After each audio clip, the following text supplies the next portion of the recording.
शेख सादी शिराजी रहमत उल्लाह अलैह एक मरतबा रात के तिहाई हिस्से में बेटे के साथ तहज्जुद की नमाज़ पढ़ रहे थे। बाप बेटे ने मिलकर के तहज्जुद की नमाज़ अदा की, दुआ की। दुआ के बाद शेख सादी शिराजी रहमतुल्लाह अलैह के फर्जंद बेटे ने कहा कि अब्बू जान, ये क्या बात हुई कि पूरी दुनिया के लोग सो रहे हैं और हम नमाज़ें पढ़ रहे हैं, दुआएं कर रहे हैं।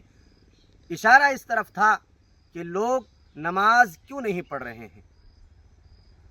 जब बेटे ने बाप से कहा कि लोग सो रहे हैं और हम नमाज पढ़ रहे हैं, तो शेख सादी शिराजी रहमतुल्लाह अलैह ने बेटे को नसीहत करते हुए बड़ा ही अजीब व गरीब जुमला कहा और कहा, बेटा, अगर लोगों के ऐबों पर नज़र रखनी थी तो बेहतर था कि तू भी नमाज न पढ़ता, तू भी लोगों की तरह सोता ही रहता।